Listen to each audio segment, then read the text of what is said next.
Trade, and I'm a sector team manager working in DIT London and South East. I actually run the sector team that's called Business Services, looking after the financial services, professional services, and education sectors in London. We've got a really interesting number of presentations for you today. And we're really going to go into some discussion about how to do business in Brunei. I'm really looking forward to it. And we've got some great speakers. As well as myself, we've got Mr. Haris Ibrahim from the Brunei Economic Development Board. And we've got one of our export champions. We're really lucky to have Carl Stephen Patrick Hunter, OBE, the chairman of Coltraco Ultrasonics UK. So we're really looking forward to hearing about the best way to do business in Brunei. Next slide, please. Just before we start, I know that not everybody on the call knows about the Department for International Trade.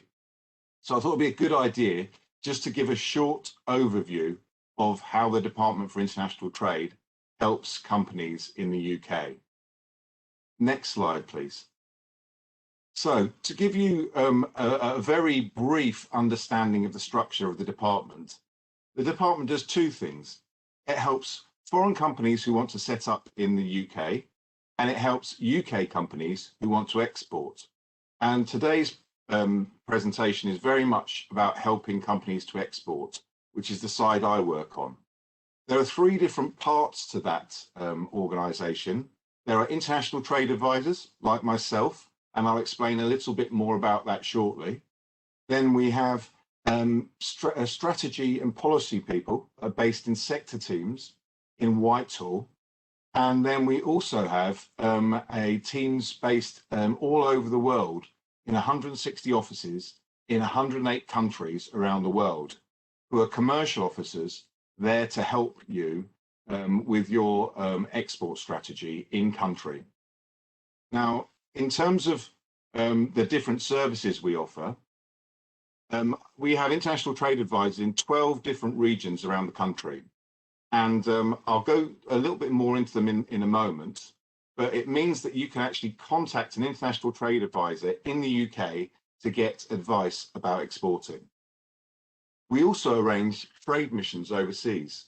Now, trade missions are a fantastic way to go to market with other companies and attracting lots of buyers in country because it generates a lot of noise, and we often do it in conjunction with embassies and consulates around the world, getting key companies in country to interact and understand how the industry you're representing can deliver great services and products in country.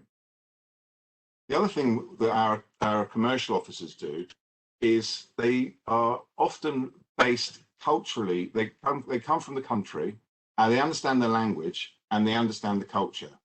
So what they're doing is they're building a network in country, and what they do is they reach out to find out export opportunities from companies in country who would like to speak to British industry about different products and services that they require. We also have commercial officers doing market research for UK companies.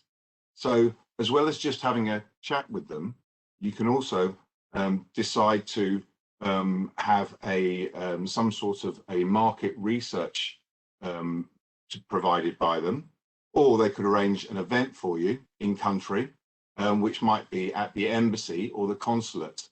Now, these types of services are chargeable, but they're heavily subsidized by the UK government. And it's a great way to do some work in country with an expert that might be able to introduce you to various different companies, or maybe arrange an event for you in country. To give you an example of that, I work in the education sector, and one of my clients is based in London, and they wanted to do an event in Bahrain, and they contacted me and asked me what it was like to do business in Bahrain, and I explained that, to be frank, it's quite difficult. You need to make sure you take tea with the client, develop your business model, understand them, get to know them, But what I do is I'll introduce them to a commercial officer in country. We introduced them to a commercial officer, and they immediately said, why don't you come over and meet some other clients like the client you're speaking to? Because the client you're speaking to would really be impressed by some of the things you've been talking about, but you need to make a commitment to them in the market, and you need to actually come over, and it might be a good idea for you to come over to visit them and also meet similar companies. So we arranged an event in the embassy, which involved inviting about 100 companies, and about 60 of those turned up. And the reason they turn up is because they're actually invited by Her Majesty's government. It's held in the embassy, and we make sure that we prioritize the right sort of clients and phone them up to make sure they turn up. Now, it takes a while to do business in some different regions, and that client hasn't been signed up yet, but my client has already done business in the Gulf because of the fact that they met people at this event. And we do similar events all over the world with regards to different countries. The other thing that we do in DIT is that we also sometimes provide different types of funding to help you with your international development. At the moment, we've got something called the Internationalization Fund, which can allow you to apply for between £1,000 to £9,000 worth of matched funding to assist you with your business development overseas. And I'm sure that we can put you in touch with an international trade advisor after this event if you'd like to speak to someone about that. Now, obviously, we're in a different world at the moment, so a lot of the events that we used to run face-to-face have been pivoted over to virtual delivery as per today's event. But we're still running lots of different events to try and assist UK companies with their export strategy. We run the Meet the Buyers, Meet the Experts. We do a lot of country-related events like today. We're doing virtual trade missions, and we also do a lot of training. So, for example, at the moment, we've been managing international agents and distributors courses, winning and delivering business internationally courses, and lots of different courses about how to run your business, such as pitching and winning business online, raising trade finance, which is a key thing if you're doing business overseas, and stuff with regards to marketing, such as brand innovation strategies and website optimization. So that's a good overview of our services. I mentioned, next slide, please. I mentioned that we have a network of international trade advisors. In London and the Southeast, we've got about 50 trade advisors. The majority of them are recruited from the private sector. And for my sins, I used to work for Thomson Reuters. I managed Thomson Reuters Ireland, and I also managed a sales team across Northern Europe and Sub-Saharan Africa. What we do is, first of all, we do due diligence on companies to make sure that they should be assisted by the UK government. And then we meet with them to understand their business strategy and find out whether the service or product they have will actually do well overseas and the best way that we might be able to help them. That might include identifying the right markets for their products or services, identifying different activities that they might need to do in order to get their product or services overseas. So they might need to do stuff with their website. They might decide whether they will need to get a partner or an agent in country, and we'll work with them on that side of things. We also can set up introductions to our commercial officers who can arrange meetings in market for them. And we can also generally talk to them about business and ways that they might be able to get funding going forward. In terms of the people that we're dealing with, the people that are based as international trade advisors in London, we all come from an industry background. So, for example, the head of our fashion team used to run his own menswear company, and a number of people that are based in the consumer sector have also worked for some of the largest consumer companies in the world in very senior marketing and sales roles. So, in summary, there are international trade advisors you can contact in country in the UK to assist you with your export strategy. We've got an amazing network of commercial officers around the world who can help you. And we're also trying to ensure that the Department for International Trade can do a lot of things with regards to strategy and policy by having people that are sector specialists based in Whitehall who are getting close to key players in the market to ensure that the UK government is doing the best to promote UK businesses overseas. Next slide, please. So these are our contact details if you want to find out more about getting assistance from DIT. And these slides are going out to you within the next hour, so you can actually look at these afterwards. Next slide, please. Right, I'm very, very pleased to be able to introduce you to Mr. Haris Ibrahim, the head of FDI Action and Support Centre, FAST, of the Brunei Economic Development Board. Now, Haris, I think we're going to show a video first, is that right? I think you're on mute. Haris, I think you're on mute. Oh, sorry. Shall we show the video first? Yes, that'd be lovely. Thank you very much. Okay. Yeah.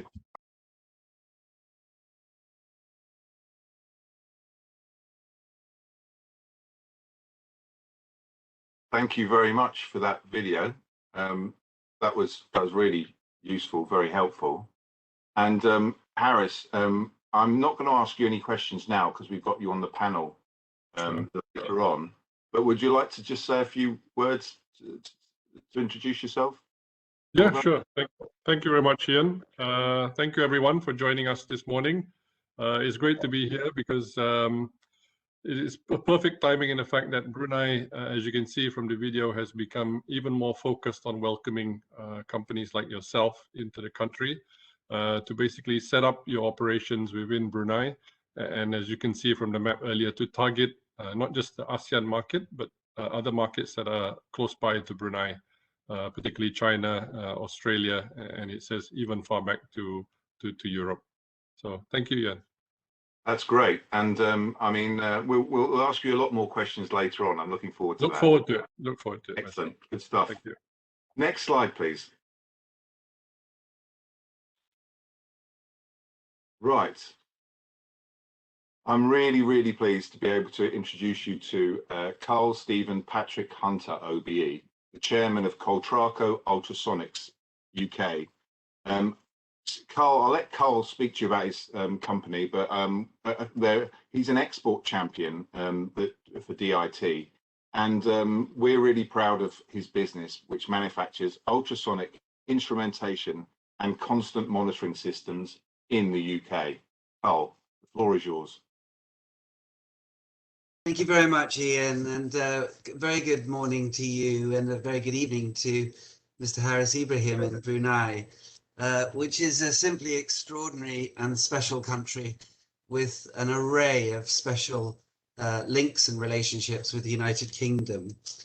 Ian was very kind, but he's very underestimated who the Department of International Trade really are.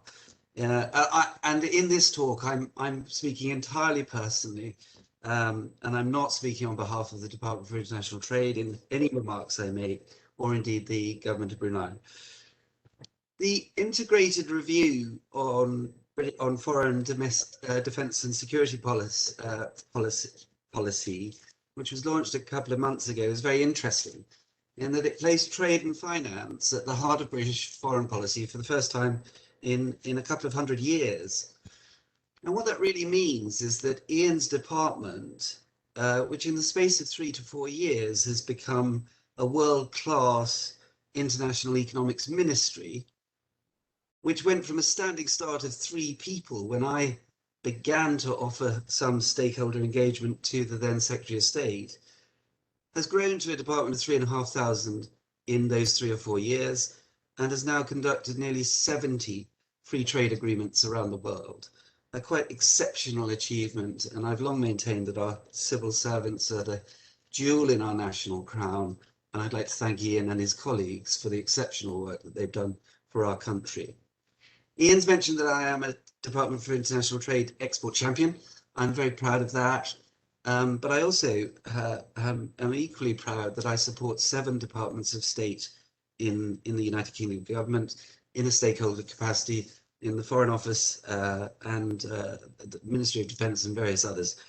Last year I was on the Economic Recovery Task Force for the Department for Business, Energy and Industrial Strategy, and I'm on one of their action groups this year as well. Coltraco Ultrasonics, I don't think is the story for this morning at all, but I have been asked to briefly mention that we are a high exporting advanced manufacturer. We export 89% of what we manufacture to 120 countries, and the proportions that we export are broadly 40% to Asia, 10% to the Middle East, 15% to the EU, 17% to the USA and Canada, and the balance to Africa and South America. I've had an incredible career in military service and private sector work. And one of the projects that I've really enjoyed in Brunei was working with Royal Brunei Airlines when they brought in their 787 Dreamliner fleet. And it was mentioned in Mr. Harris Ibrahim's video. But what's so fascinating about Royal Brunei Airlines is that for us in the United Kingdom, there's direct routes from Brunei based to Australasia, across the ASEAN region, China, but for us particularly, and to Ian's point earlier about the Middle East, to Dubai and London Heathrow. So it makes it very accessible on a very advanced airline, one of the leading airlines in the world, to go to the magical Sultanate of Brunei. And on this map, if you just look right in the middle, you'll see the word Borneo. And if you just go north of that, you'll see Brunei. And you'll see, I'm so sorry about this phone. It's a new phone and I can't work it properly. If you look at where Brunei is, it's broadly equidistant between China and Australia, but it's right in the center of Southeast Asia. So you can see on that map the Philippines, Indonesia, Singapore, Malaysia. I do apologize about this. I will try that anyway. And that is why Mr. Harris Ibrahim's video referenced the fact that it should be looked at for our side as a regional hub. And there are a variety of reasons why that is helpful to British companies who export. And to any of you that don't export, please do, because you will find that on average, if you do export, you will become 20% more effective as a company and 20% more profitable. And I'll come on to that profitability in a moment, but it was referenced in Mr. Harris Ibrahim's slide, the corporation tax advantages of stationing your operation in Brunei as a regional hub in Southeast Asia. Brunei's principal trading partners are really interesting. So 8% of its entire trade goes to India, 8% goes to Malaysia, 10% to Australia, 14% to Singapore, and Japan accounts for 33%. So from Brunei's perspective, if you're a British company based in Brunei, you're reaching its exporting of 73% just in those 5 countries. And its exports are really interesting too, because it's not just oil and gas, it's chemicals, it's manufactured consumer goods, it's scientific instruments, it's machinery, as well as, of course, it's food, agricultural, and resources. And when I was a soldier, I was stationed with the British Army Gurkhas, and it was one of the most enchanting times in my career. And the rainforests that were referenced in the video are pristine, but they don't quite look, I don't recall them looking quite as lovely as that. I remember them being eternally wet, and I remember being eternally covered in mud, and I remember it being incredibly hilly. And I longed to see the sun because I couldn't see it for the weeks that I spent in that jungle. But I learned a great deal. And where I'm coming to is that the people of Brunei are some of the most gentlest, with some of the most highest literacy rates across Asia, and some of the most decent to do business in a very, very complex region.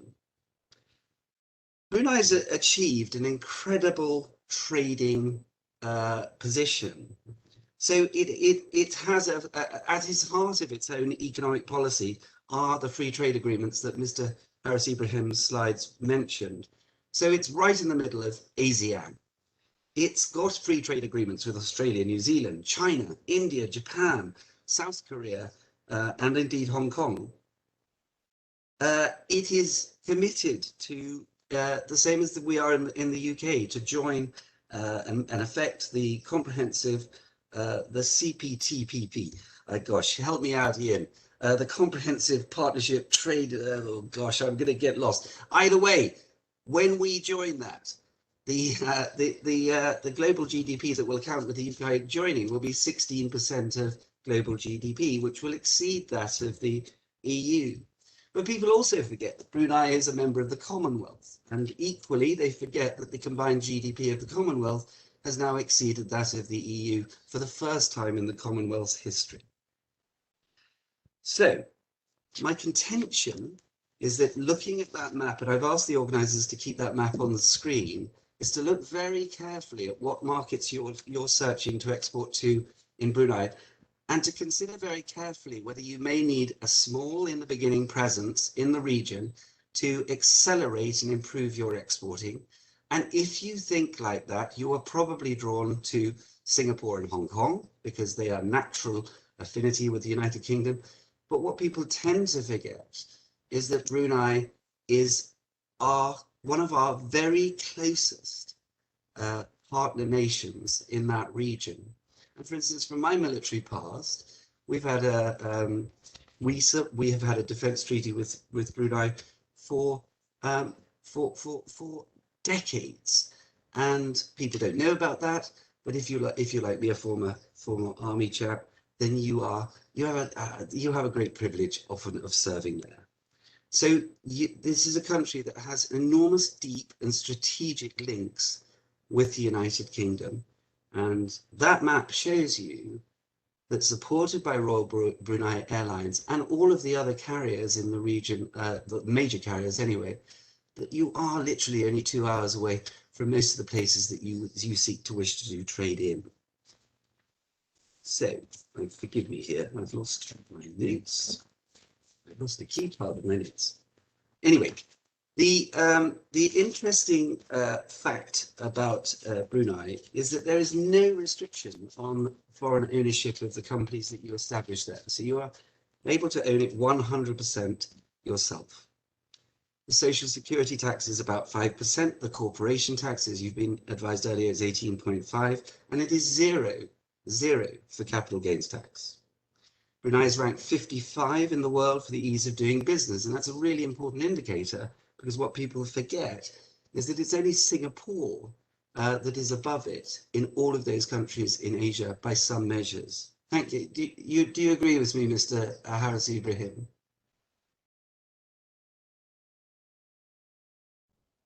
Shall I take that as yes? I'll take that as yes. Brunei is developing export zones specifically for companies like ours in the United Kingdom. That corporation tax that I mentioned sometimes can be exempt for 15 years. Well, that was the information I had as at a year ago. You may be able to negotiate subsidized warehousing and industrial space with the government, and that deep sea port, alongside its air links, means that if you want to transship your goods from Brunei, you have a plethora of opportunities to do so. Brunei has one of the highest per capita GDPs in the world, and by some measures, particularly on purchasing parity, is actually not in the top 5, to give you an idea. It's a very secure and stable country to do business in and to do business from. Across the region, only Singapore has a lower political risk across the entire region, in every country that's on that map. So Singapore is #1 for the lowest political risk, and Brunei is the second across the entire region. I don't think many people know that. I think it's vital that you do in the United Kingdom, because if you are going to consider placing your regional hub in Brunei, you need to feel and know that you are basing yourself in one of the most stable and secure countries in this planet.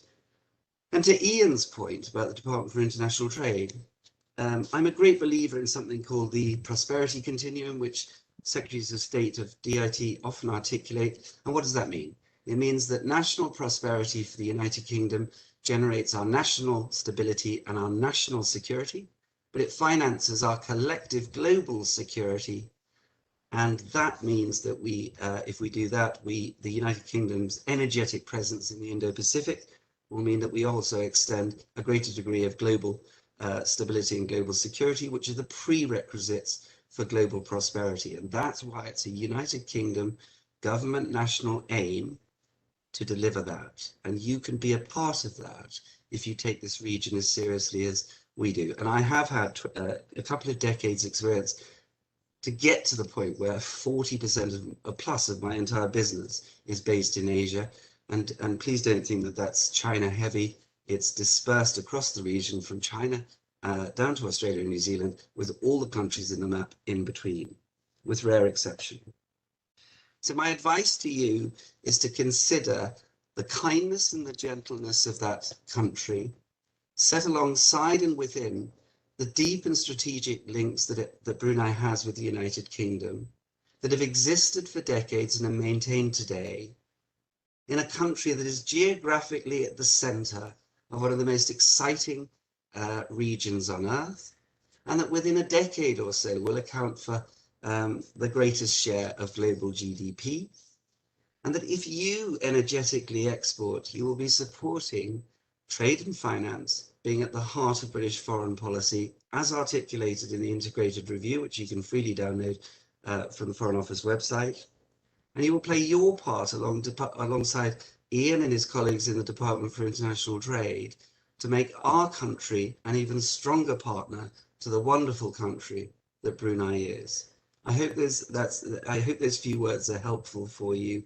And if you need anything further, please contact the DIT team, as Ian says, because they are raring to go to help you. And the opportunities for UK exporting are high. We are the fifth largest exporter by some measures, and the second largest on financial services, which is Ian's specialty. But actually only 8.8% of the 4 to 5 million UK companies export at all.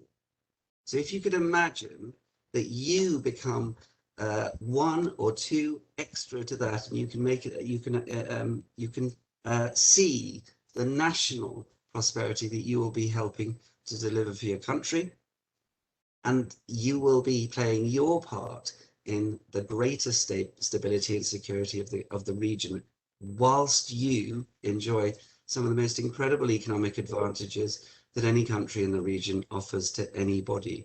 So I hope that's helpful to you, and I warmly encourage you to consider Brunei very, very carefully, both as an exporting destination in itself, but also as a regional hub if you decide to put a 1 or 2 person operation there to begin what I hope will become a permanent presence for you in the region. And I wish you all success and prosperity on that journey. Thank you so much, Carl. That was really, really good, really in depth, and some great thoughts about exporting overall as well. So thank you very much on that side of things. Next slide, please.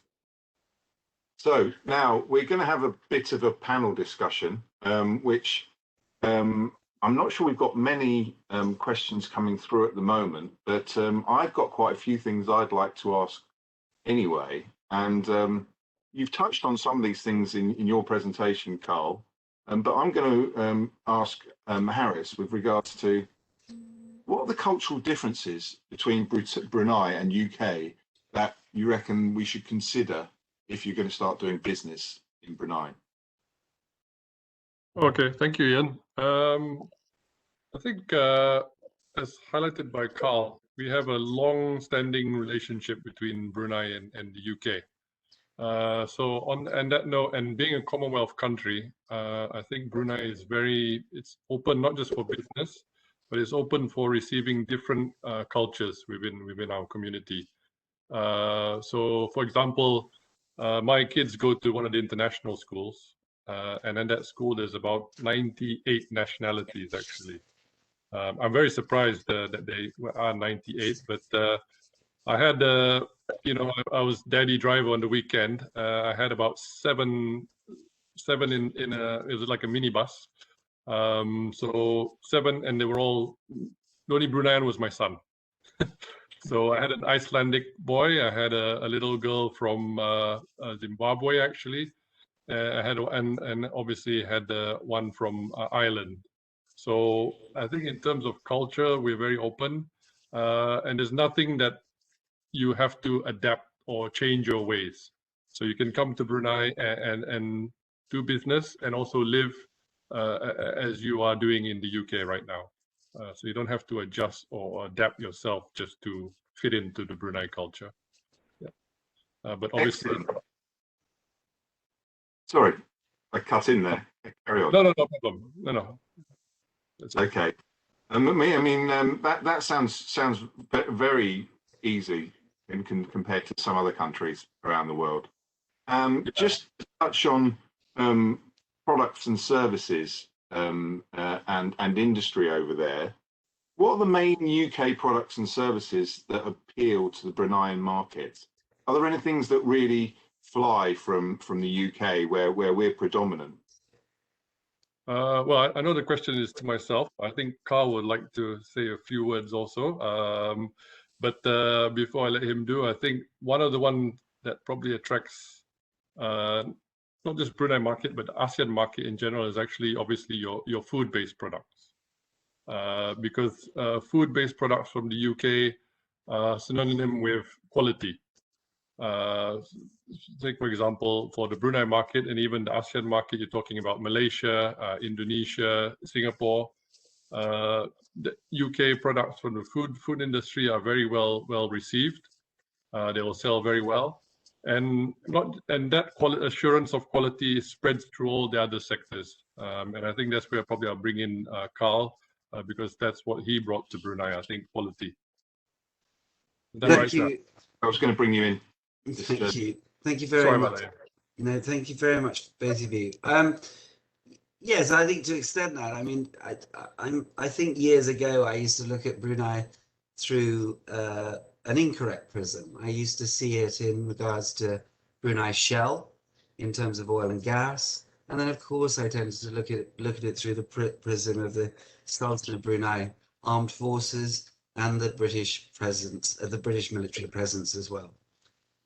As I mentioned earlier, I was very fortunate over many years to work with Brunei Airlines, and now I see it in infrastructural terms. I see enormous energy and dynamism being applied in Brunei in, for instance, its deep sea water port. I see one of the most advanced airports on this planet. I see some of the finest roads in Asia. And in all of those areas, there are incredible UK opportunities. But Brunei will work with the best in the world. So I have a simple mantra, which is that to succeed anywhere in any export market, the British company has to be better, faster, and cheaper than its competitors. And Brunei will. The difference in Brunei to many export markets is that you'll rarely have a discussion about an exporting opportunity in isolation to Brunei without the Brunei company considering the regional opportunities for that as well. So in a sense, it's for the British, so sadly in so many ways, if you take Ian's earlier comments about Bahrain, he could have equally mentioned Dubai, but I think he'd broadly agree with me that for so many people in the United Kingdom, the Middle East is seen through those two prisms of Bahrain and Dubai particularly. And it's rather sad to me because, of course, it's so magical, whether you go to Jordan or Israel or Saudi Arabia too. And the reason I'm mentioning all of that is that in Brunei, it's just different because because the companies that are there tend not to look through their own national prism exclusively. They will therefore have a regional opportunity. And what that means for the British exporting company is that that's a multiplier of opportunity. So if you're interested in building, post COVID-19, for instance, I have a resilience, diversification, growth strategy to put us through COVID-19. I'm very proud to tell anybody that's listening, it wasn't without a lot of hard work, but we never entered furlough. There was nobody in my company in the UK or overseas that entered furlough at all. And partner companies of ours for 20 years, those that stayed with us and stayed out of furlough have succeeded and grown. And those that went into furlough have sometimes been very seriously impaired. Why did I do that? It's because I recognize that Brunei has choice. And the only way that I was able to stay prominent in my markets across Asia was to stay open for business. And, I thought I'd given up doing, I don't mean any sympathy intended for me here, but I thought I'd given up the days when I was doing 12 or 14-hour days, but I had to keep up with my own team that were doing those hours because they recognized that this was a critical recessionary possibility in its economic impact. And in fact, if you go across Asia, you will see that we are so fortunate in the United Kingdom in our vaccination program, but that is not echoed in every country across Asia, where sometimes they're down to 2% vaccination levels. And some of those countries, like Malaysia, are still in lockdowns and probably are going to remain in further ones in the months ahead. So that's where my diversification piece comes into it as part of the overall strategy. And the beauty of working, the attraction for me of working in Brunei is that dual opportunity of it being an exporting destination in its own national right, but that you're working with companies that are so regional and outward looking that you have the added multiplication factor opportunity wise of working with companies that will ask you whether you are working already in Singapore or Malaysia or Indonesia or other countries across the region. And that makes it for a double E or even a triple E, if that's a terrible word, opportunity for the United Kingdom company. And what I would say is that I don't think enough British companies see the gentleness and the kindness and the ease of doing business in Brunei, which Mr. Haris Ibrahim has mentioned. So clearly, you do not have to change. You just have to bring your British values. And what are those? Those are heavily rooted in rule of law. They're heavily rooted actually in an awareness of public service. They're heavily rooted in transparency, and they're heavily rooted in partnership. So you and your commercial partnerships could mirror the national strategic relationship that the United Kingdom and Brunei have already, and dovetail into that to a huge opportunity for you if you consider it carefully. And I would encourage you, if I may, and again, I'm not speaking on behalf of the British government or the Brunei government, but I would encourage you to establish links not only with Ian's exceptional department, and I really mean that, at the Department for International Trade in England, but I would also establish links with the trade officials at the Brunei High Commission in London as well, if I may say that. And that's certainly what I've done over the years. I hope that's helped answer your question, Ian. That's brilliant. Thank you very much. And I mean, you touched on the cultural similarities and the Bruneian people in your presentation. So just on the doing business actually culturally, do you find many differences when you're over there? Well, I celebrate all differences, and I mean that's pretty fashionable if you're in the United Kingdom, and it's fashionable too in Brunei. Listen to the 98 nationalities that somehow managed to get into Mr. Haris Ibrahim's car the other day. Or was it 7? I don't know. But by the way, he referenced 98. I didn't know how many pupils you have at your school, but goodness sake, that must be thing. I think look, if you comport yourself in a courteous and kind manner, you will create an environment in exporting in which all complexity can ultimately be navigated. Well, I don't know of another country on earth that is globally recognized with a courteous attribute as the British are. At our heart, that's who we are. We are not an abrasive, Americanized, influenced culture at all. At our heart, we just want to do the right thing. So go and do the right thing in Brunei, and you will soon pick up the cultural subtleties that you need in terms of being mutually respectful and mutually interested in each other. I remember somebody once saying to me, to know, and I think this is a good mantra for a British company, a British company should know its qualities, apply them to what it thinks it does best, in other words, what we might call in management speak its core capabilities, and money and success will follow. But if you're going to get on a plane at Heathrow and fly to Brunei and just see it as a place to generate money from first, then I suspect you won't. But if you go there very clearly articulating what you consider you're brilliant at, what you're better, faster, and cheaper at than your competitors, then I think you'll have an extraordinary and welcoming audience for whoever you meet in the most incredibly civilized place that Brunei is. Thank you so much, Carl. That's brilliant. And we've got a few questions coming here as well. So one of the questions is, how developed, if any, is an apprenticeship or job skills development system in Brunei?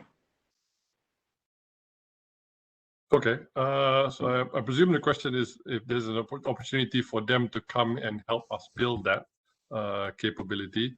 So at the moment, it's specific to industries, perhaps. So I think in the video, the short video, we saw that there's 5 focus sectors. So I think in one of the sectors, it's probably more advanced than it is in the other sectors. So to answer the question in a nutshell, I think there is an opportunity for us to sort of work and see what type of platform or product can be suited or adapted to helping us build that. Okay, thank you very much, Harris.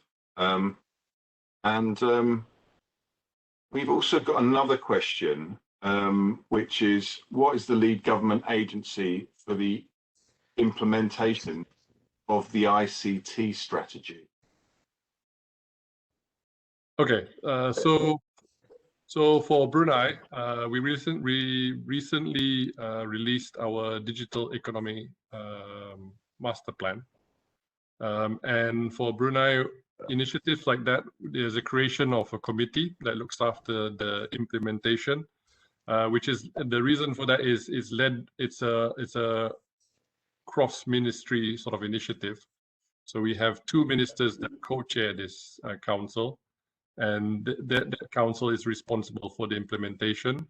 However, for companies coming in to be part of this master plan or any initiative, then as an FDI, you are directed to the Brunei Economic Development Board, and we are there to provide general facilitation, be it bringing yourselves in, even down to if you're bringing your family over, then we'll also assist you in those matters.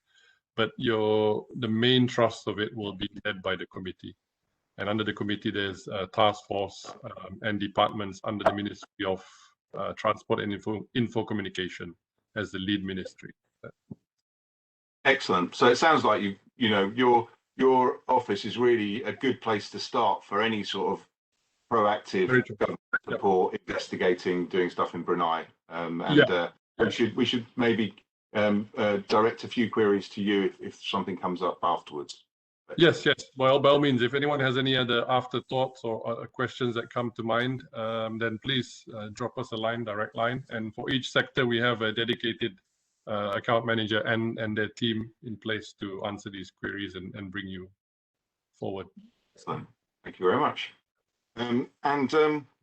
Just sorry to concentrate on you again, Harris, but I've just the thing that was mentioned in the video, which I was really interested in, and I'm sure a lot of companies would be interested in, which is the fact that you have free trade zone in Brunei.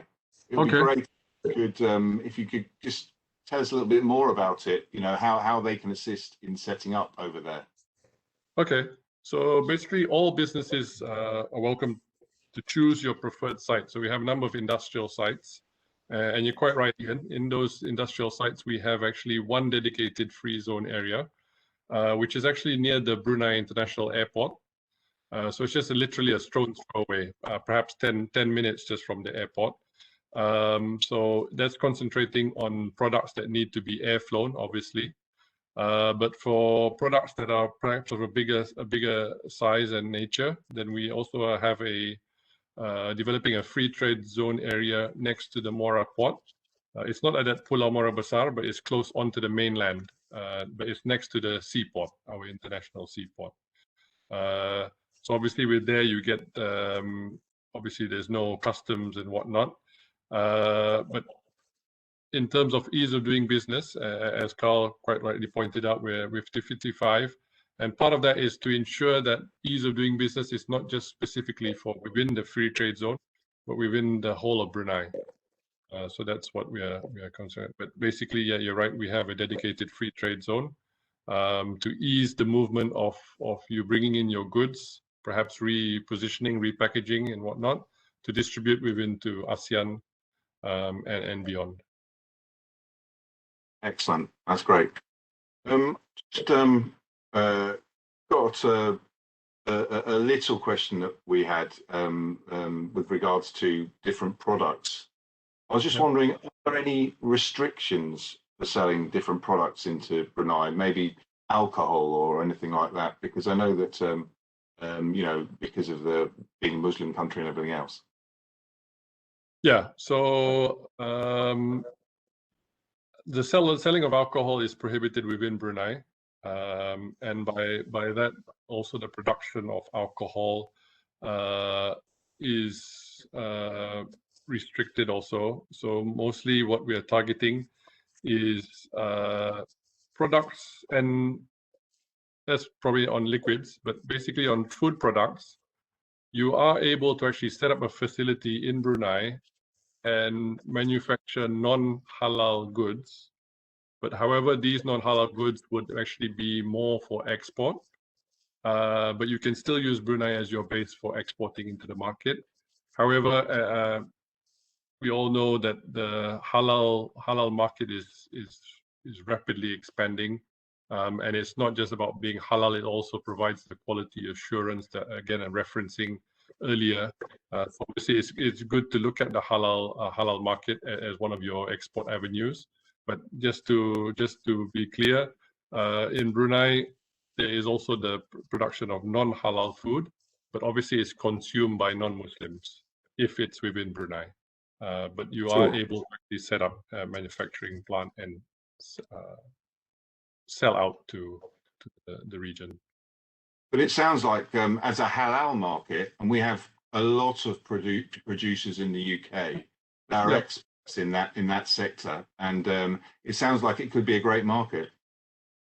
Yes, it is. And actually, we have a government-linked company called Ganim International, who that is their business model. So basically, they are in Brunei.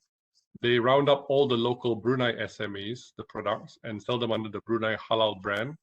So that's another potential avenue. And I think Carl is quite right in saying that if you wanted to perhaps test the waters, if you like, and not go full on with building a manufacturing plant, that is probably one of the initial sort of avenues that we can explore, is to tie up and link yourselves with this company, if you're particularly in the food industry, food and beverage, and to sell your products under this brand, and you can retain your own branding. The collaboration is twofold. So. Okay, that's brilliant. Thanks, Harris. I'm just got a couple of questions coming through last minute, so I just want to make sure that we get those in because we don't have much time. And the first one is, what does Brunei have to offer investors that other countries in the region don't have? Sorry, I'm going to go back to you, Harris. Okay. Well, I think I will probably just state what we have or don't have, and then I'll leave it to Carl because I think he is an example of someone that's actually taken advantage of what we have of other countries. So I think one of the best sort of responses I give is we actually can help. We can actually tailor what you want and what you need when you come in. So if you go to perhaps Singapore, you're probably crowded out from the market. And it's very, very expensive to do business in Singapore. If you're going to places like Malaysia, Indonesia, Thailand, you're probably looking at mass production. But if looking at the attendee list that we have, I think if you are a niche product provider, and I think Brunei is your perfect ideal platform because we actually, again, as mentioned, we can tailor what you need in terms of you need a land or you just need a little warehouse. We can actually go to the ground and actually work out what you need and not just open the door and you're just one of maybe about 10,000 companies coming in. So Brunei, you can actually have a tailored approach, and we'll actually sit and determine which export market you want to go to and actually deliver you a package that's fit for your business. So for example, we were just talking to a company that is setting up a salmon manufacturing business in Brunei. And this morning's discussion with them was which of the markets they would like to go to, and then we actually put on which the markets we think they should also go to in terms of our connectivity. And we've worked out a plan. So they, in terms of, instead of just going to 5 countries, they're actually going to about 9 actually at the moment.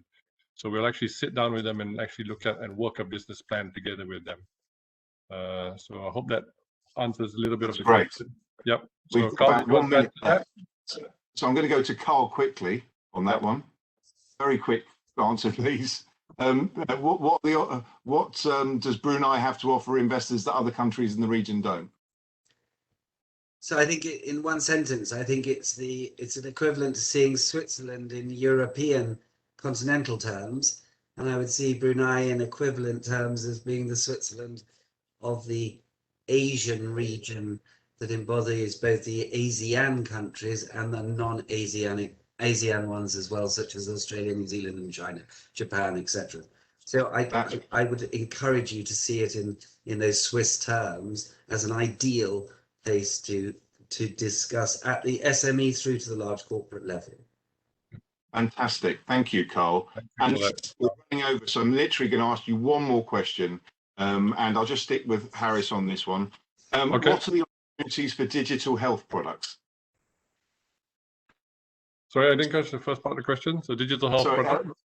What are the opportunities for digital health products? Actually, there's a lot of opportunities, and actually that's one of the subsectors within the ICT that we are focusing on, healthcare, in particular digital. Obviously, this new world that you mentioned just now, they're heightened, and Brunei, we believe we can become actually a player in that market. So that is one that we're actually very much keen on exploring. Okay. Sorry, that's really, really good. Thank you very much. We've actually got 2 more questions that have just come in. I don't mind going over. Okay, for just a couple of minutes? Sure, sure. Some time ago, Brunei was strategizing use of its gas resources with the prospect of investment into metallurgical industries such as aluminium.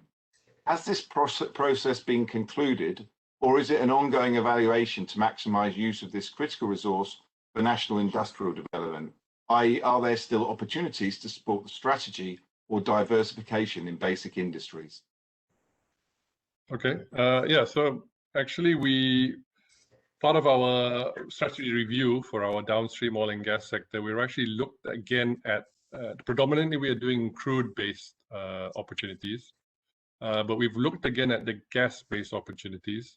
And there's one particular project that will come online at the end of this year, in September actually, earlier than that, which is Brunei Fertilizer Industries. So that we're doing ammonia and urea there. So the intention is to actually further the downstream for the ammonia. So again, to answer that question, yes, there's still a number of opportunities available within the gas-based sector. So again, there's another sector that's actually what we're looking at. So we look forward to prolonging the conversation on that one. Excellent. And one very small last one. What is the greatest cultural consideration when meeting with a local contact? Well, okay. Brunei, very much open. So I know, yeah, it's probably easier. You mentioned Bahrain, you mentioned, even some people mentioned Japan, but Brunei, I think, as Carl mentioned just now, just be yourself. And in Brunei, you can extend your hand, and it will be received, even by the opposite sex. So we're open. It's no problem. Yep. Excellent. This was a really, really interesting briefing. Yep. Thank you so much, Carl, for a really great presentation, and Harris for giving us a really good understanding of Brunei. And we might well be getting a lot of queries through about doing business in Brunei, so Yep. might well be funneling some things through to you if that's okay. No, we look forward to that. Excellent. And for all the guys that are still on the call, there is a feedback survey in the chat if you'd like to fill that in. And the slides and recordings will actually be sent out tomorrow, not today. So you'll be getting the slides and the recordings tomorrow. And I'd like to thank you all for attending today, especially the speakers. And I hope you have a great rest of the evening in Brunei and rest of the day in the UK. Thank you so much. Thank you. Bye-bye.